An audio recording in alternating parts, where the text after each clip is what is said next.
Welcome to Cardboard Conjecture. We're a podcast about board games where we have opinions and conclusions formed on the basis of incomplete information. This episode of Cardboard Conjecture is brought to you by these great Saskatoon businesses: Amazing Stories Comics on 8th Street, Dragon's Den Games on 8th Street, and Breakout Escape Rooms on Faithful Avenue.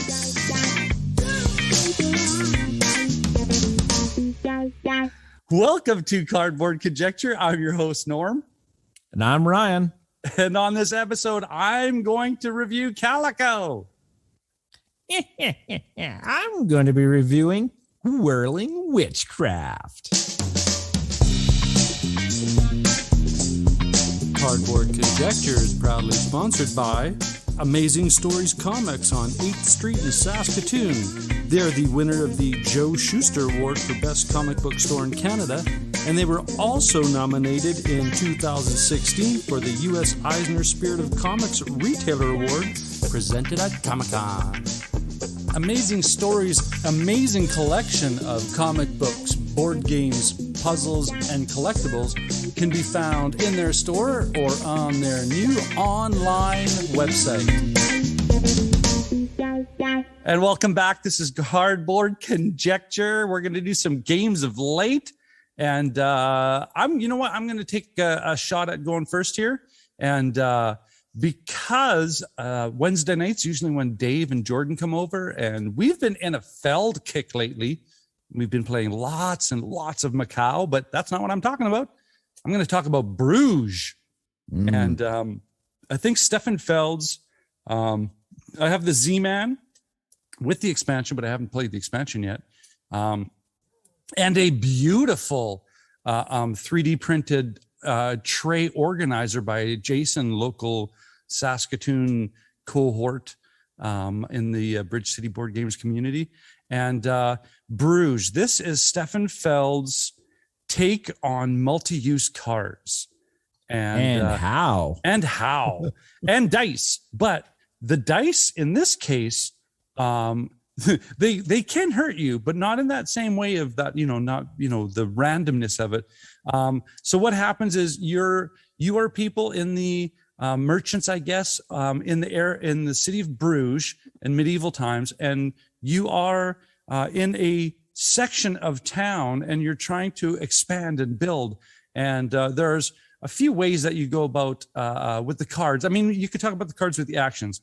So you need workers of the different variety. I think there's 6 different colors, which represent different spectrums. I think the purple's like the nobles and the royals, and they have that thematic connection because Feld's all about theme. Yeah. And so, yeah, it's basically kind of a resource-driven-esque, city building-esque game, tableau building, kind of thing. And using the word mean, this is the first time I've noticed in a Feld game that there's some take that can happen. Like if you're not paying attention with the threat markers that happen because of the dice that generate threat markers on certain rolls, you like Notre Dame. If you don't take care of certain, rising risks like the rats in Notre Dame, in Bruges, if you don't, there's 4 areas, I believe. 4 or 5. Yeah, 4. Yeah, 5. Yeah. That once you, I like to call it, once you ring up 3 threat in the same category, the event triggers. And it could be that there's a fire and it burns down houses, or it could be that there's all your workers are gone, or all your money's gone, or like bad things happen, right? And we got hit a couple times. We basically took twice for Dave and I to learn our lesson that we need to pay more attention with our threats, because Jordan's just watching going, hey, it's about time you guys lose all that money you've been saving up. And that was probably the events that delayed us enough, because he won the game with a good stretch. And we kind of figured, yeah, you hit us on twice where we couldn't do that threshold or that event or that card or that building or that putting the person in the building. So long story short, no, that's never such going to happen with me. Bruges is out of print. Absolutely out of print. It's a plaid unicorn. You're going to have a hard time finding a copy.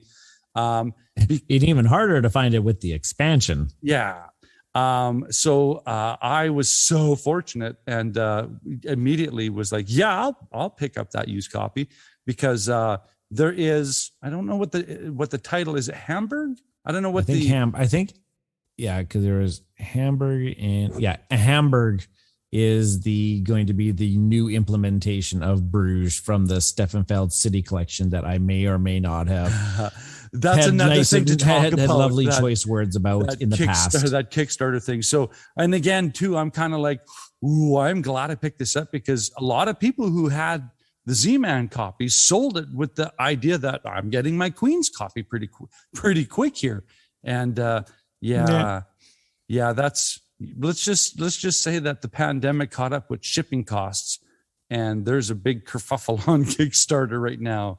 So if you're interested, a really good read, pour yourself a tea or coffee or a beverage of the alcoholic choice and go read the comments on the Kickstarter page of the City Collection series, and you'll get an interesting drama, let's say. Here, you giving your 2 cents for the drama about this because I've given my 2 cents. You can go over. We can just direct in the link. I'll put the excess. Go over to the Dice and Dragons YouTube channel where Rob from the Meeple Dungeon and myself joined Jason talking about different Kickstarter projects, and we covered this the City Collection, Steffenfeld by Queen Games. Even Dave from Board on the Air joined us on that episode too, because man, did we have thoughts, and we spewed them out for about an hour and a half. Yeah, but I am so glad I have this game. I'm so glad that I have a copy too. This is such a good game. Like it is. He just hammered it when it came with this I love multi-use cards. So so like when we say multi-use cards to extreme, like one single card has like what, 5 or 6 uses. Uses to it. Like there's the power, and then it's like building the canal, getting some money, getting some workers, building it as a house, clearing the threat. Yeah. 6. There's for a point. Yeah. And it's so the cards aren't busy. Like the graphic layout is so intuitive. Yeah. So if you know somebody who has a copy, or if you're at a con and they have one in the library, play it. This is such a good game. Yeah, absolutely. Right on. One of Steffenfeld's finest. Classic Feld. Yeah. Classic Feld. It's top 5 at least for me. Cool. Shooting up to number 3. Well, I'm going to talk about a little game that Regan got for his birthday not too long ago. And we've started discovering, we actually returned back to it a while ago. I would mention that at Christmas time, last Christmas, Regan got Zombie Kids Evolution from Scorpio Masqué Games. And we played through that entirety. And now we are working on Zombie Teens Evolution from Scorpio Masqué and designed by Anik Lobe.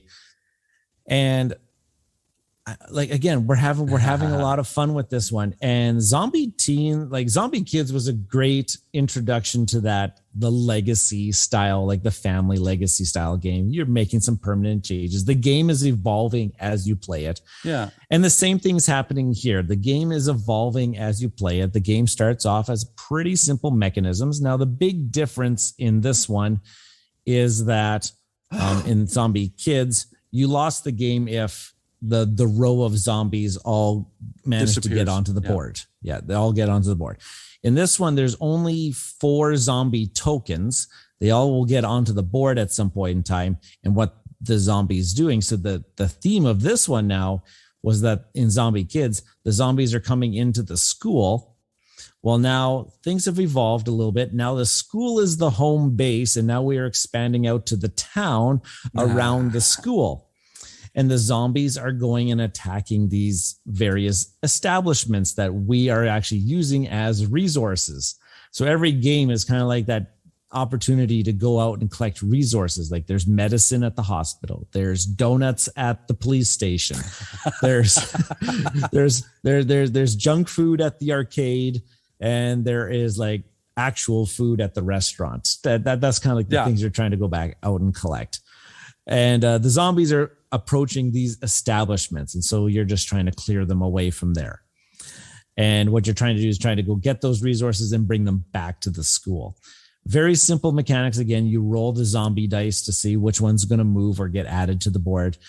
This one now has event cards. So there's a special side on the zombie dice that has the question mark, and it has an event card. Nice. So you flip over the event card and something's going to happen, or something might not happen. It all depends. So it's not going to happen all the time, but they do kind of come up and they really come up on inopportune times and really throw a wrench to things. But it's still got that zombie kids DNA to it, that games are going by very quickly. 15 minutes, maybe tops. Yeah. And we've been really enjoying it. We are like, Regan's a trophy hunter. I was going to say, with the stickers, go get the trophies again. Yeah. I posted a picture on Twitter not too long ago. We actually haven't lost a game yet. Now I'm jinxing us. We haven't lost a game, and we have never not gotten a trophy in our games so far. So we're actually unlocking things actually at a pretty quick pace. I got a feeling after the last thing that we unlocked, the game is actually getting a little bit more difficult. It'll tighten up. Yeah. So it's been a lot. It's been a lot of fun. Zombie Teens was a Spiel des Jahres nominee. That's right. And for good reason. It's a fantastic. It really improves.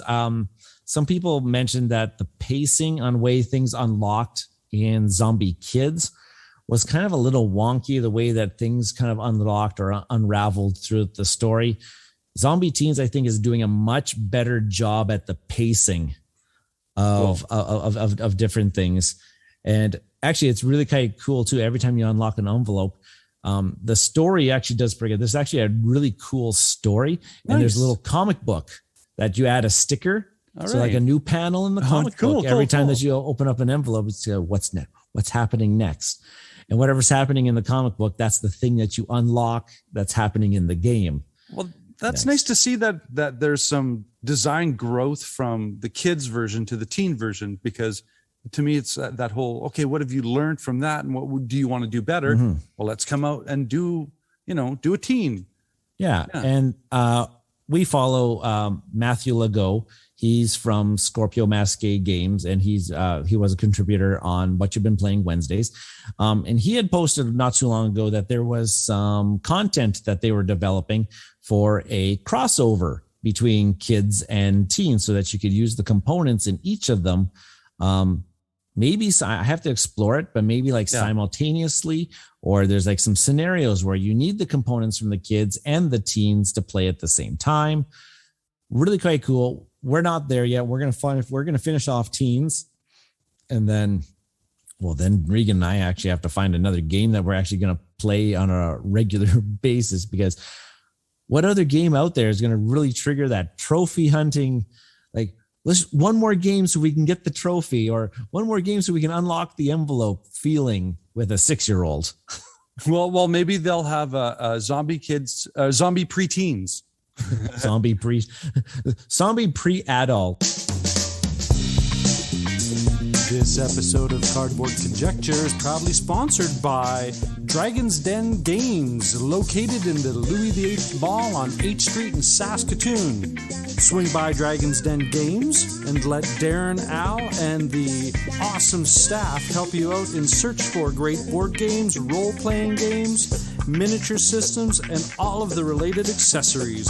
Be a part of their gaming communities that have scheduled events in their great gaming area. Dragon's Den Games, Louis VIII Mall on 8th Street in Saskatoon. And we're back. This is Cardboard Conjecture.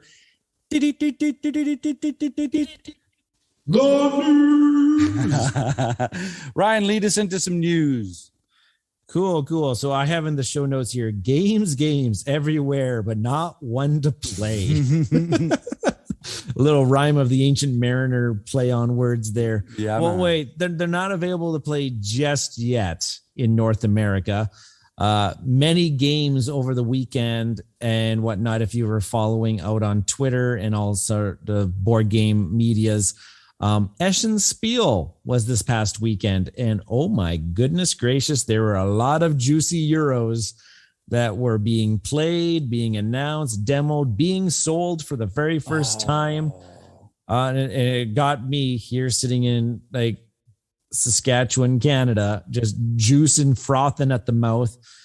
So I thought I'd just give us a quick list of some of the things that I'm hyped about. And most of the games actually on this list I'm hyped about are from a good company that I love and that we love here is absolutely. Stone Games. Oh my gosh, Capstone's bringing over some amazing titles. I was seeing on Twitter, sold out. Oh gosh. They were knocking it out. Yeah.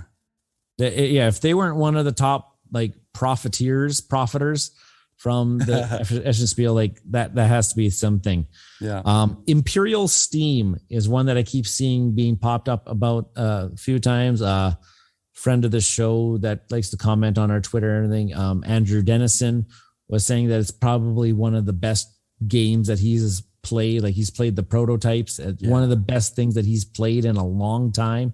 That right there got me juiced up. It's kind of got an 18xx feel to it, but it's a Euro style game. Nice. I'm thinking of that. Corrosion looks very similar. Like that whole, like the factory coming in, but things are going to wear out over time and you got to make sure you keep your factory upgraded and stuff like that. The pre-orders, you could pre-order that and actually get a deluxe edition with actual like metal cogs in the box for it, for the resource. As long as they don't wear out, that's fine. You know. Yeah. One that I'm not too familiar with, but that they said that they're going to be teaming up with that Freuderland again. Bringing over a game called Ark Nova, and it's got a very unique look to it, like Noah's Ark, type of thing. Type of like maybe you're like these people like managing the Ark. It has a very big board that's laid out in the middle of the table. There's like. It just looks really cool. I've heard it's heavy. Is it an animal thing or is it like a? Yeah. And there's like animal cards. Oh, cool. Like that. And nice. It has a very Noah's Ark aesthetic to the whole game. Again, I don't know much about the gameplay. Boone Lake. I'm fired up for this one. Yeah. Yeah. Boone Lake was being demoed, and Alexander Pfister, I believe, was there and talking all about it. And people were saying that, man, This is Alexander Pfister's game through and through, and it's heavy and it's complicated, which got me. I'm like, yes, give me more like that Maracaibo. Give me more of that Great Western Trail stuff. Yeah. So that's kind of the stuff that's coming out from Capstone. Board and Dice is another company that I always pay attention to. They got a couple games coming out, like Origins First Builders. Kind of got a very unique dice placement. Tiles that are actually octagonal, not hexen. Yeah. Because when you place them next to each other, it actually creates an empty square that you're going to place a dice in between, like say 4 octagons to activate. Oh, it looks cool. That one looks. I like when they come up with clever uses of materials that inspire the design process. Like coming up with, hey, what happens if we do this? And then recognizing in the middle, hey, there's a square. That's perfect for a die. How can we work? Like, I love how creating your own placements, creating your own action spaces. I love that creative process for sure. The next T game in the that's right. Daniel Tassini, David Turksey designs, Tabanusi. I think that's how you pronounce it. Did they on purpose make it hard for everybody to pronounce? Yes. Yes. Know nothing about it other than it's a T game, and I'm probably going to want to check it out at some point in time. Well, you have to. Yep. This one you'd probably be interested in, Norm. It's called Zapotec. It's kind of got like that ancient Mayan, the Aztecs thing. Designer, you'll like the designer, is the same designer as Merv. Part of the Silk Road. Fabio Fabio something or other. We're gonna blank on it right now. I wish I had it linked in our show notes. Lopini. Yeah, same designer as Merv, Heart of the Silk Road. So automatically, I'm interested because Merv was a fantastic game. Gollum is the next Simone Luciani. Co-design. Messina 1347. Have you heard of this one? No, but that sounds like Vladimir Suhi is on the design team on this one. And this is the theme of this one is kind of like inspired by our times currently, where Messina is this city or village in Italy, which was one of the very first epicenters of the Black Plague. I was going to say, yeah. Yes. So that's what's happening in this one, where you're trying to clear out. The nobles are trying to get out into the countryside, away from the big cities, so that they can stay out, weather the storm of the Black Plague at that time. And a couple of games that I've already mentioned on the show. Weather Machine is the next big Eagle Griffin game. It's the next big. The big box games. Who's designing it? The oh my gosh! What? Lisboa, On Mars, Vinos, Vital. Yes, Lacerda. You blanked out on Vital. It must be late. I must have. I got so excited. I just kind of just blacked out there. I was like, I can't remember this. I'm like, it's got to be Vital. It's come on, you can say it. Say it, Vital. Weather Machine is the next one that's coming out in Kickstarter very, very soon. Cool. And of course, we talked about Voidfall a couple episodes ago. I have nothing Mind Clash does, but this one sounds cool, I got to say. So that's a big list that I'm hyped for.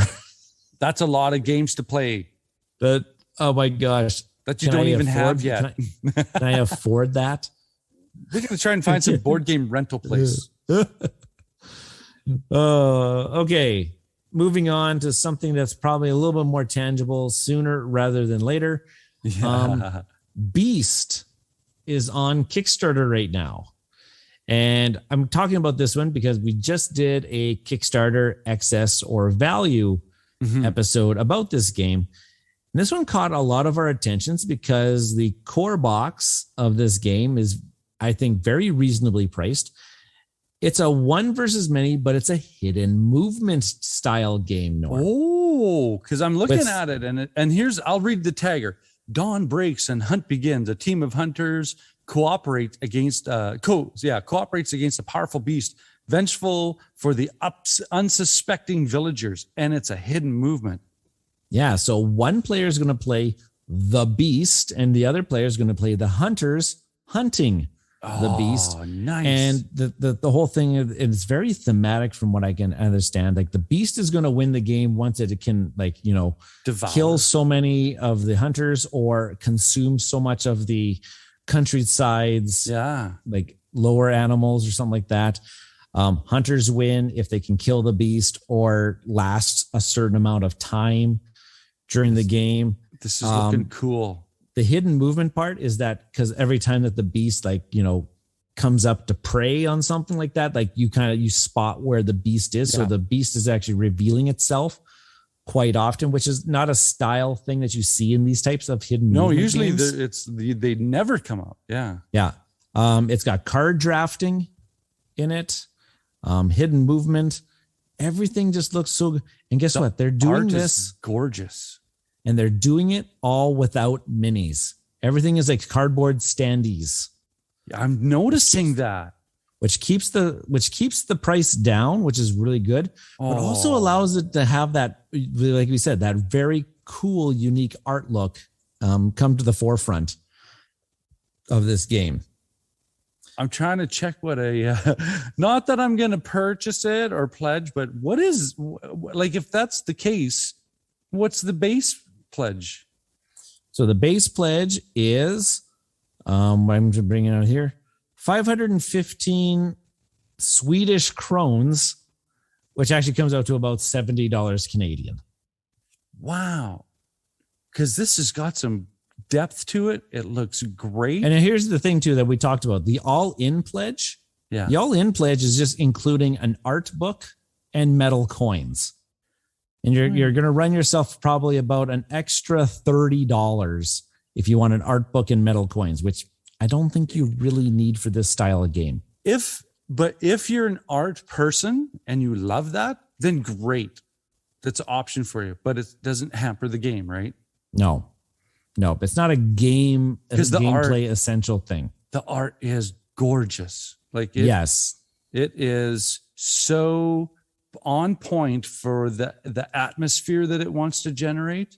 And this is a true Kickstarter through and through, because all of the stretch goals are not content related.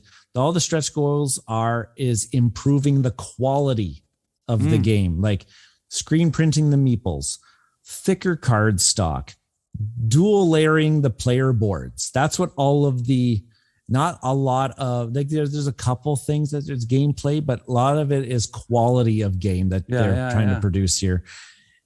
And I think I'm in on the core box. This thing looks fantastic.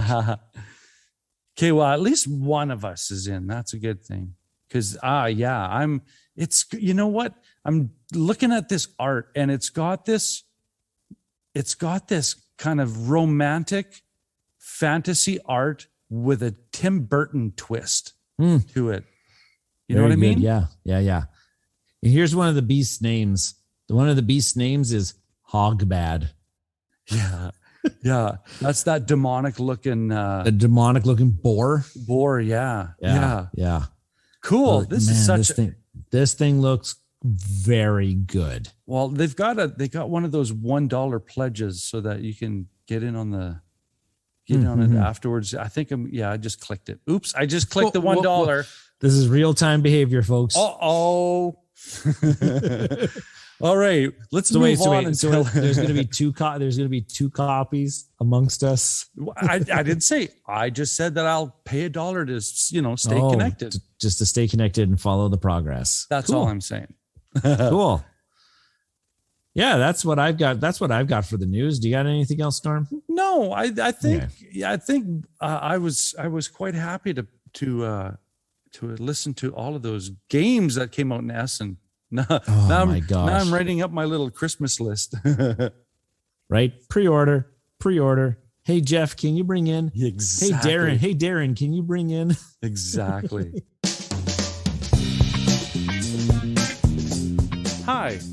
If you like the content we're creating and the podcast episodes we're producing, please leave a happy rating on the podcast platform that you use. This would be such a great gift and would also help others find our podcast when they search for board game podcasts. And if you have the time, check out our new YouTube channel where we have new content every few days. Just search Bridge City Board Gamers on YouTube. Thanks, eh?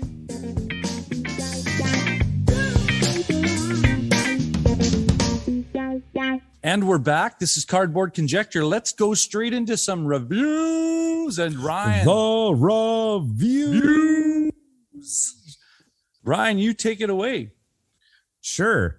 I'll take a quick mention to that we're doing a AEG double review here today. Not planned actually at all, which is actually kind of fun. I was ever so graciously presented with, or they actually ever so graciously sent to us a couple review copies of the, I believe they called it the AEG Big Game Night kit. It was something that came out on Kickstarter. There's something they usually do at Gen Con. Yeah, that's right. They do the AEG Big Game Night. They feature a couple new releases, and they get like a big promotion, all the media people to come and play the games and stuff like that. Weren't able to actually do it this year due to pandemic times. So they actually ran a small Kickstarter. I didn't get in on the Kickstarter because the games did look interesting. They just didn't really have enough thing to draw me in. Though I did sign up for their content creator reach out list and outreach list and stuff like that. And they were ever so graciously that they actually gave us one of these big game night kits to review. So I'm going to actually review one of those games tonight, which is Whirling Witchcraft sorry, 2021 release, designed by Eric Anderson Sudan, with artists Luis Francisco and Werberson Santiago. And again, published here by AEG. 2 to 5 players, 15 to 30 minutes, ages, they're saying 14 plus. And BGG's got a current weight of 2 out of 5 for this game. Okay. The Whirling Witchcraft, it's got a great blurb on the front of the instruction manual that I'll read. Welcome, witch. Your workbench is awaiting. Being a witch is all about wielding powerful magic ingredients. The more powerful, the more brilliant magic they can produce. But be careful. One witch can only wield so much power before everything blows up in their face. This is a fact that you're willing to use to your advantage when you're trying to destroy your nemesis. However, while you're brewing the ingredients to get the job done, someone else is trying to do the same to you. Well, at least you've got some more ingredients to work with now. You just have to make sure that you're not the one who blows up. So Whirling Witchcraft, I like to kind of present it. It's kind of like it's a nice family weight style engine building game. It's kind of how I'll put it. So the nuts and bolts of Whirling Witchcraft. So what you're kind of doing is you are a witch and you're going to be gathering resources. Now on the cover or on the back of the box, all the resources are cubes. And they all represent the 5 main ingredients. There's toads, spiders, mushrooms. I believe that they call them, they have some little creature that they put them into it. And then there's like the black hearts that kind of go into these different types of potions. Yeah. And what you're going to do is you're going to have a hand of recipe cards. And these recipe cards are all conversions. Spend 2 of these things to create 3 of these, or spend these 2 things to convert to 2 other things. And yeah, so on your turn, you're going to pick one of these things from your hand, play it down in front of you. And now you've got that conversion ready to do. And at the beginning of the game, you're going to start with a certain amount of resources. There's a whole little deck of characters that you can be. And they all have some sort of game-breaking effect. You have your own asymmetrical power, and they're not overly complicated. On one side of the card, it'll tell you what your starting resources are. On the other side, it'll tell you your power. So you're going to use your resources to produce some goods. Once you've produced goods, they're going to go into your cauldron. And I'm going to show it Norm on the stream here. And I'm looking at a picture. It's so cute. Yeah, these cute little cardboard, you just punch them out and assemble them ahead of time. That's awesome. Cauldrons. And it's got the little raised lip. So when you put the cubes in, they actually stay on the cauldron. Good design choice. So you'll produce the goods, you'll put them in your cauldron. Now, those goods aren't for you. You didn't produce the goods for you. You produced the goods for your opponent or opponents at the table. If you're playing with more than 2 players, you're going to pass them to your right. And those people are going to have to take those ingredients off the cauldron and put them onto their workbench. And there's only a certain amount of space for each ingredient on the workbench. I'm just counting it up here. 1, 2, 3, 4, 5, 6, 7, 8, 9. There's 10 spots each for the toads, spiders, and mushrooms. 4 spaces for the little white guys that I can't remember, and 3 spots for the black hearts. Now, when I'm bringing the cubes from the cauldron that was just passed to me onto my workbench, I got to put them on there. Here's the crux of the game. Yeah. If I have no room to put those ingredients on my workbench, anything left over, it kind of explodes. Anything left over goes back to the person that passed me the cauldron, and those are now points for them. Cool. So then that they get their points possibly, but now I've got a whole bunch of stuff on my board that now I can use for resource generation. Yeah. So a new round is going to begin. I'm going to get a new hand of cards, you pass your cards.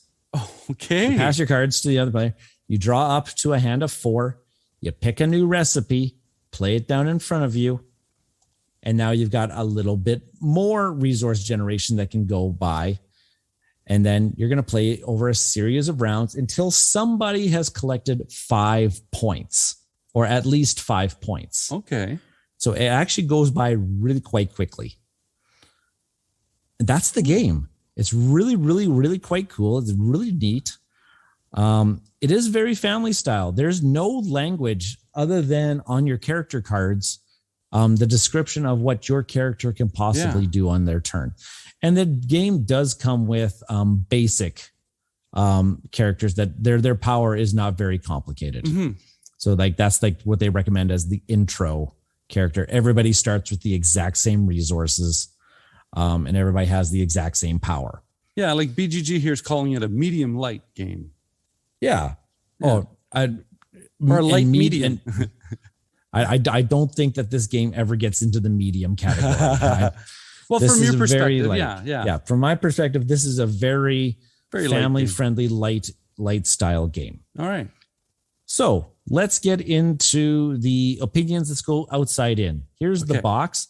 The box is your standard size, like kind of like your Aliva Ravensburger, Steffenfeld, old style kind of games. It's the long and narrow, like the 8x12 kind of thing. Yeah. Yeah. The art on this box is very cool. Yeah, I'm looking very at it. Vibrant and very Halloween.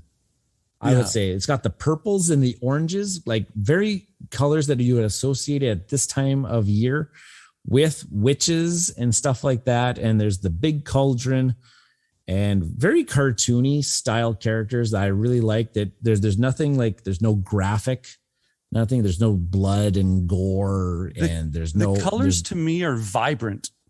Yeah. And did very good job. Like they're not like witches typically are female of gender. There's no objectifying of the female gender in these portrayals of witches and stuff like that. Very good style choice for a family style game. The components inside of here are very well done. You do have to take a little bit of time at the very beginning to assemble these little cauldrons, and you have to be very careful, especially with the tops of the cauldrons. I actually ended up having to glue mine together so that they actually stayed together. There's a couple of them. They weren't sticking together, so I had to put a little bit of glue so that they actually stayed apart. But on that, you don't have to disassemble them. The box is big enough to hold all of them. There's actually a very, very plain white cardboard insert that allows them to all kind of stay in their place. Oh, nice. Inside the box. It was a really, really good style choice. And there's 5 of them because this can play up to 5 players. And there's a little well for the cards, and the cards aren't overly, they're nice. They got a nice gloss finish to them. They don't feel cheap. Cool. Or anything like that. Very nice quality on the card. And then there's the ingredients, which is just a big bag of cubes. Yeah. Big old bag of cubes.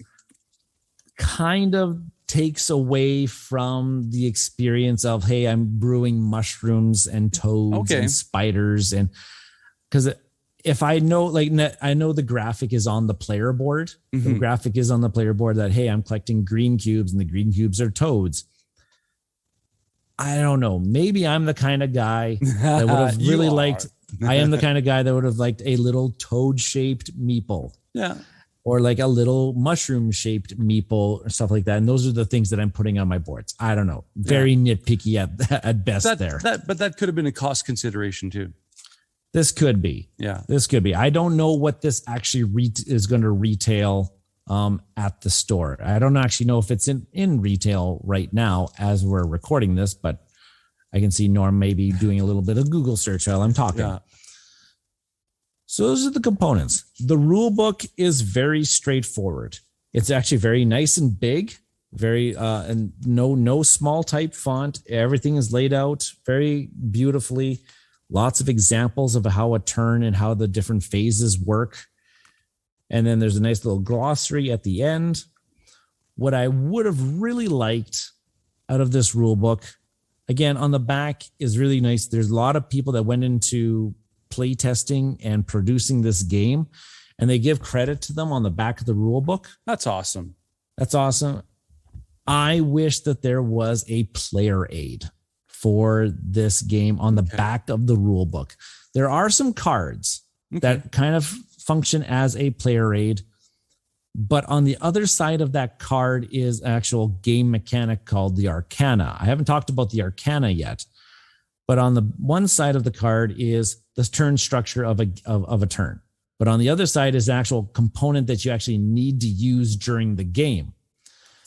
So my little concern there was like, okay, yeah, you give us something that we can reference, but on the other side is an actual thing that I need to have in play. Okay, there's another thing there that I need to play and I can't reference it. Usually in these styles of games, at the back of the rule book, you could use as a general player aid for all the players at the table. So, and this really comes down to the Arcana. There's 3 symbols there's the potions, there's the crows, and there's the books. At the top of every card is possibly one of these symbols. So whenever I play down a recipe card, I can move up my Arcana track. And just as soon as I get a certain level of each of these, I get to trigger something, like I get to take 2 resources off my board. I get to put something into my cauldron. I get to do something. Just remembering which one does what is a little bit difficult. And so I wish there was some sort of player aid that was included that I could reference that. There's a lot of space on the player boards themselves that they could have easily, I'm going to show Norm here at the camera here. There easily could have been a space where they could have put a little reference of what those Arcana symbols meant. Yeah. Okay. I see that. Yeah. They're just because it wouldn't have taken very much in my opinion. So that's the components. I'm not complaining much about the components there other than maybe just a couple little, just kind of like, hey, help the flow of the game style type of thing. Efficiency things. Yeah. Let's go into the game system itself. This thing, like I said, is an engine builder. You don't start with very many resource conversions. And by the end of it, you're going to have a lot of resource conversions after a few rounds. And what you're really trying to do here, and especially I've only played this at 2 players and at 3 players with our son. What you're really trying to do is, okay, what is my opponent not being able to use on their turns? I want to produce those. Yeah. What is my other opponent sending my way? Because I want to make sure that I can use those resources so I don't get overwhelmed with it. That's the big decision thing in the game. And this works as a family style game. You can, it's going to take about 15 minutes to play through a game. And you could be the guy that sits there and says, okay, they're going to be sending me that many white cubes. And so I got to make sure that I can counteract that. But I got to make sure that I also produce this many blue cubes for that person. Don't be that person in this game. Don't math it out. Don't math it out. Don't make it last a lot longer. On that note, there is going to be quite a bit of luck of the draw of the cards. Because I will probably, I need to get rid of white cubes because I know that there's going to be a bunch coming my way, but I'm just maybe not going to get the cards that will allow me to spend my white cubes or my white resources. And therefore I am going to get overloaded at some point in time. Yeah.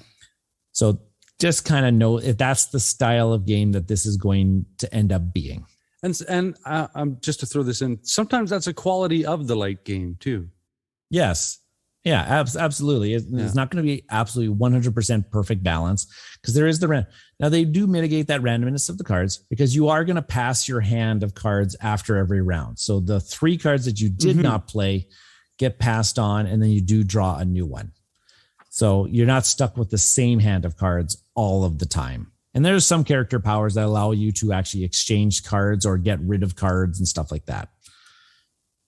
So that's the game system. I think it works very, very well. I do think I am a witch here and I'm going to spend 3 toads to produce a black heart and stuff like that. And I'm going to send that black heart over to my opponent because black hearts are really hard to get rid of. That's one thing. There's not very many spells that use them. It just feels fun. And especially Nice. at this time, it feels at this time of year too, where it's the Halloween season. Yeah. It's fast approaching. It's fall, spooky horror month, and I get to play as a witch, producing goods into my cauldron. I'm going to pass them on to my opponent to hopefully that they blow up. Really fun category. Norm mentioned to me that he just saw this. Probably about $35 is what this is going to retail as. Canadian. That sounds about right for what the components that you got for this. Would have I paid an extra $5 to $10 if I got some custom meeples? Probably, but that's a really good price point for the game you get. Nice. For the game that you get. What am I doing? What's my next part here? Oh yeah, I have to put this on the shelf. No. Oh, sorry. Unless you have any questions. No, I was going to say, because I was thinking about the whole shelf classification. If in the area of family style game shelving, where would you classify this? So I always put this, if I want to put it on a family shelf, I have to gauge how much fun did Regan have. Yeah. He's our little guy. And he loved that fact that he's like, and you see him snickering. He's like, you're gonna get 10 cubes this turn. I'm gonna feed you. Nice. You can see that little joy as he's like, I did all of the, you got to take all of these things, Dad, or something like that. So that to me was totally worth the experience. Nice. Right there. So this would, I would say is I don't think I can put it on the top shelf, but as a high recommendation. Cool. For me. It's a high recommendation. It's definitely a solid middle shelf. Could possibly. I don't know how oftentimes we're going to bring this theme of a style of a game out. Definitely it's going to be like an October game every year. Yeah. Every year this is going to come out at Halloween style time, because I don't actually have that many family style Halloween games in my collection. So this one's going to definitely stay there for that particular experience. It's not taking up a lot of room on my shelf either. Yeah. And also, if Regan starts to like it a lot, then you get to experience that Dr. Evil look more often. And you know it, because I think I've heard you talk about Daniel in that little yeah. They have those kind of moments in it. I just adore those. Yeah. Cool. So that's Whirling Witchcraft, AEG Games. Really cool game, folks. Thank you for sending it our way. I don't have a lot of nitpicks at it. We had a lot of fun, and that's exactly what Cardboard Conjecture is about. My initial reaction was at 2 and 3 player, we had fun. Yeah, right on. Why? Yeah, I can't wait to give this a try. This episode is proudly supported by the amazing team at Breakout Escape and Board Game Lounge right here in Saskatoon. Using industry-leading technology, Breakout Escape's escape rooms are all 100% uniquely designed by the team, ensuring their patrons have maximum fun while staying safe. As well, they are a fully licensed board game lounge with over 400 titles to select from to ensure fun for every gamer, new and experienced. Be sure to check them out at breakoutsask.com. At Breakout Escapes and Game Lounge, they believe that life is more fun when you play games. And like you said at the top of this just happened to turn out to be an AEG special review episode, because as mentioned in the title, I'm doing Calico. And so the nuts and bolts the details of Calico are that it is designed by Kevin Russ. Art, gotta mention, Beth Sobel. Fantastic. Published by Flat Out Games and AEG. This is a 30 to 45 minute game, plays 1 to 4 players, ages 10 and up, and the complexity is 2.21. So that's kind of a medium game. Now, the nuts and bolts of this game, I always love reading the description. So Calico is a puzzly tile laying game of quilts and cats. Yes, it is. In Calico, players complete to sew the coziest quilt as they collect and place patches of different colors and patterns.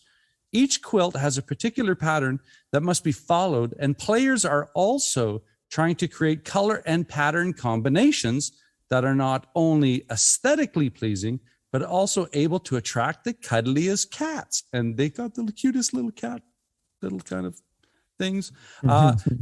Turns are simple. And yeah, that's the beauty and brilliance of this game. Select a single patch tile from your hand and sew it onto your quilt. Then draw another patch into your hand from the 3 available.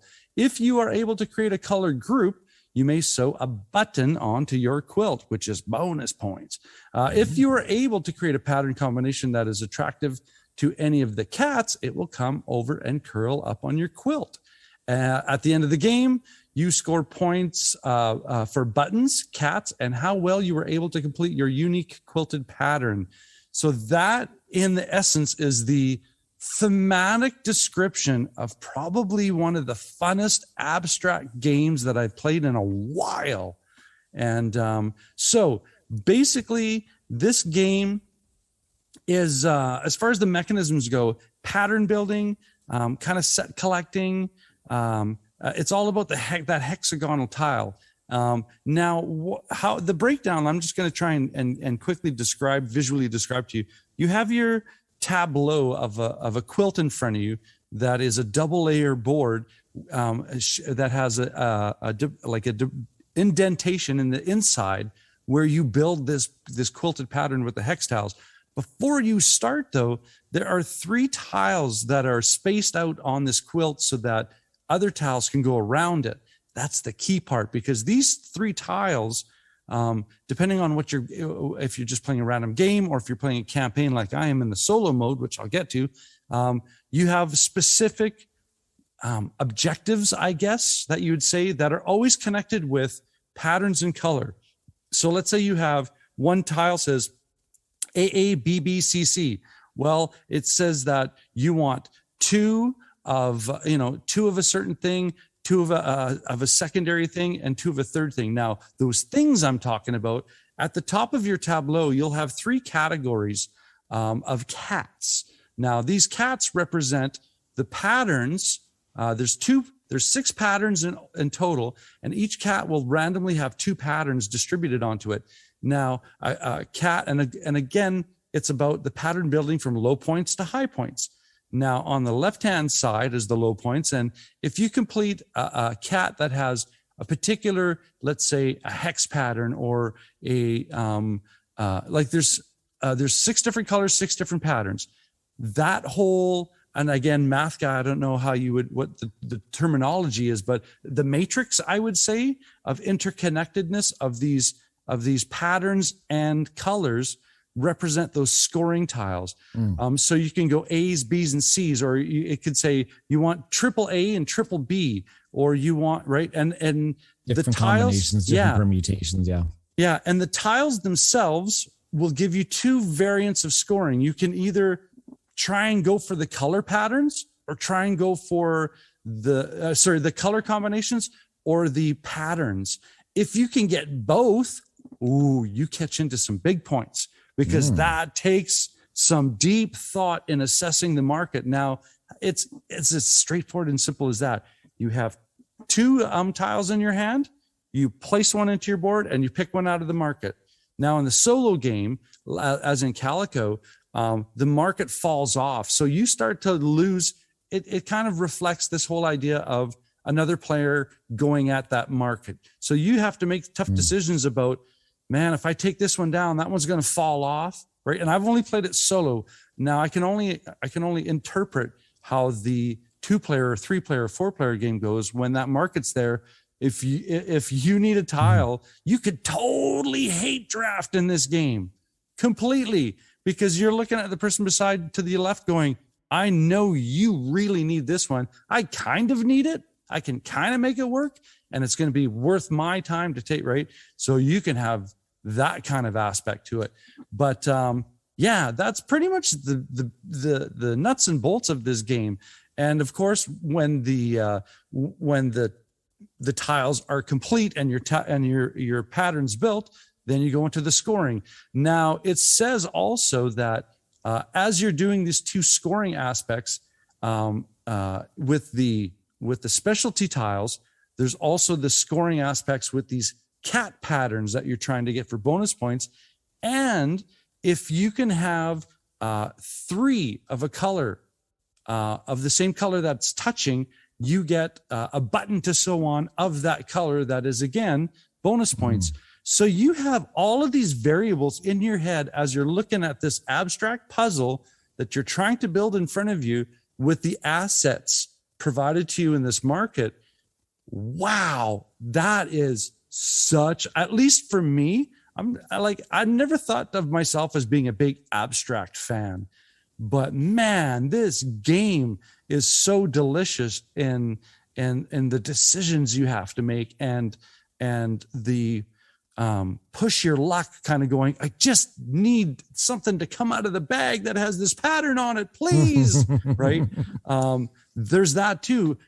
And again, sometimes you don't like that randomness, but for a solo game, 25 minutes, I just play the game out and then go at it again because, that bag hated me this game. Dice hate me. And apparently bag building hates me too. So, so that is pretty much the nuts, the nuts and bolts of it, like how to play, how to score, how to win. Let's get to some opinions. And we always go from the outside in. And I mentioned at the top on a purpose that this game is all like beautiful because of the genius of Beth Sobel.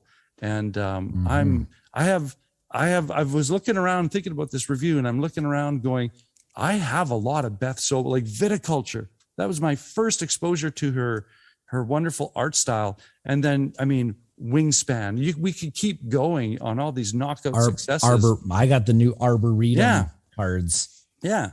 So, the box right there is inviting. And I'm a cat person. So right there, it's like, yeah, kitty. The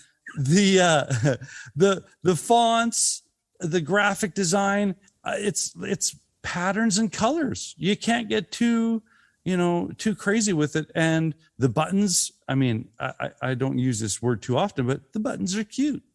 I can see them. I got some pictures up, and I can see what you're talking about with the very vibrant colors on the tiles. The what they're referring to as the buttons. Yeah, they're whimsical. They're cute.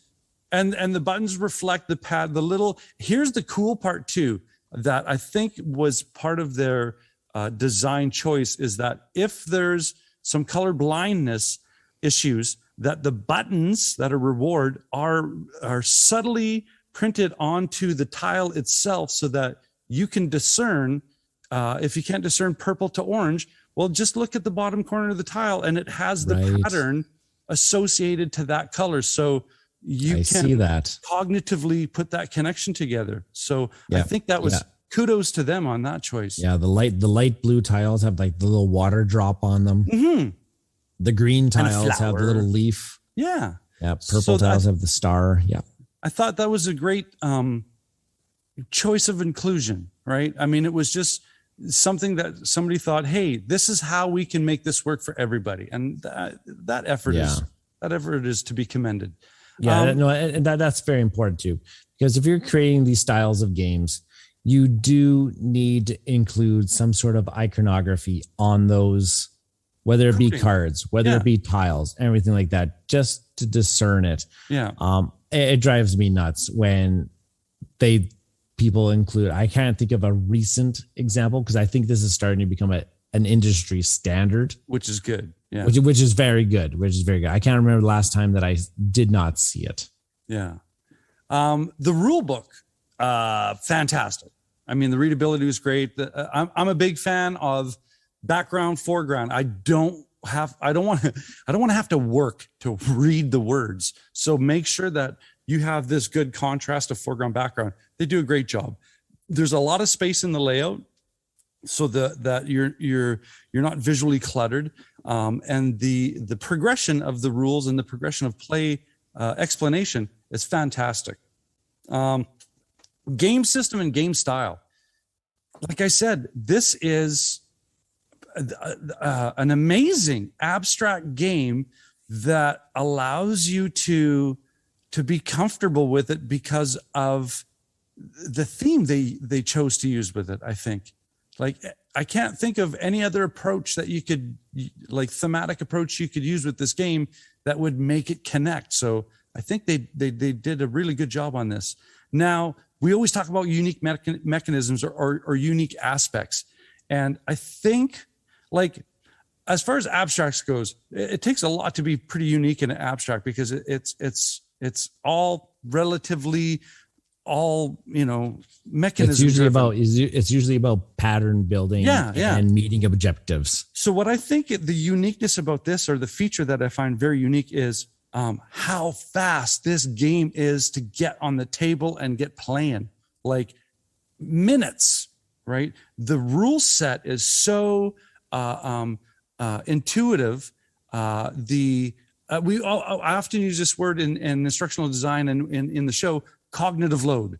It's so light in regards to cognitive load that once you've played it once, that rule set is common sense, right? The layout, there's not much to the layout. The only thing you need to do is prepare the proper amount of tiles for the proper amount of players. That's pretty much the most complicated thing of this game. So for a game that has such difficult, deep choices, for it to get to the table this fast, that to me says repeat plays, and continuous plays too, right?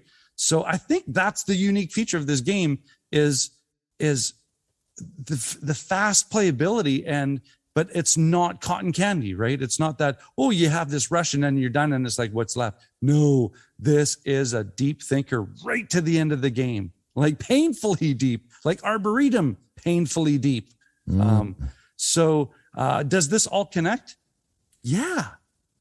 Like, I mean, it could be on its own, take the theme away. It could be an interesting abstract game, but you put this theme on and the art and the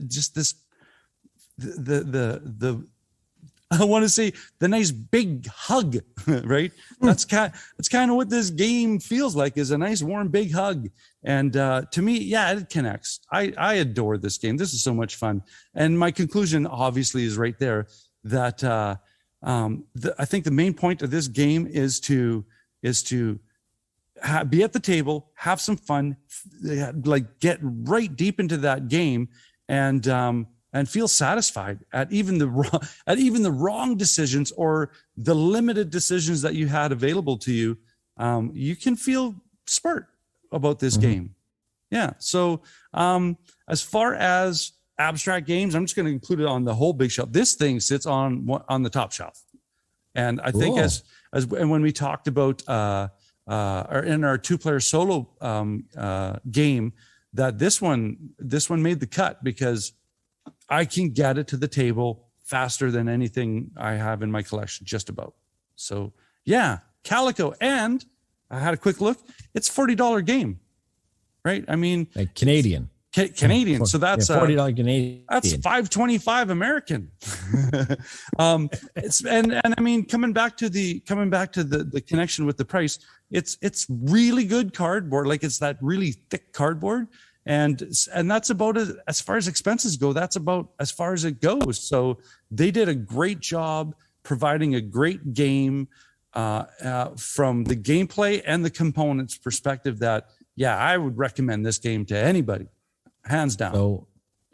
So I feel like this has been a trend that I've seen with AEG games, that these could easily have been presented back when we did our bang for the buck episode.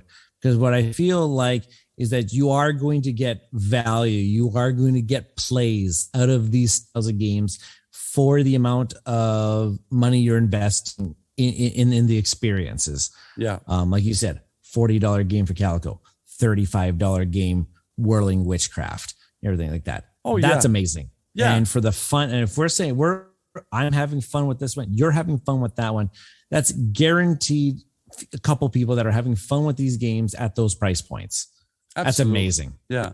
And just a quick kicker here, why it also is on that top shelf, is the solo play is super challenging, like super challenging. And they have a little campaign in the back, which is that whole, you should be able to do this one, and then now you're getting better. You should be able to accomplish this, and like Cascadia, there's a lot of these variations where now you need 5 purple buttons to complete this level, right? So it is super fun, super challenging. So yeah, cool. Calico, cool. A lot of the things you described about it reminds me of a game that we really enjoy, which is Sagrada. I can see a lot of Sagrada type of DNA interwoven with this, just with like we said, like the AABBCC type of thing, the pattern building. Like it's much different than that one, but I can see a very similar style of abstract. And that's why I'm kind of drawn into this. I think we were talking in the store the other day. Like I saw it on the shelf. I was like, yeah, do I? Now you're talking more about it to me. Yeah. I just might have hey, AEG, if you're listening, I would really like to review Calico. Wait, you know what? How about I just that's not how this works. I'll lend you my copy. How about I just lend you my copy and then you can play it. Okay, I'm giving you back because we went and bought our own. Yeah, we'll do a little mini math trade. I'll give you Whirling Witchcraft and you can try, and then you give me Calico. We'll do a little swap-a-roo. Little exchange student thing. I like that. We could do that. I can totally do that. All right. Well, that means at the same time, you can give me Cascadia, and I'll give you another one too as well, because I want to try Cascadia after you talked about it again. Right on. Well, that winds us down to the end of our episode, I can't wait to get some plays in on the Whirling Witchcraft, because and cackling like a witch would be fun too. So that being said, I'm your host, Norm. And I've been Ryan. And we'll catch you later.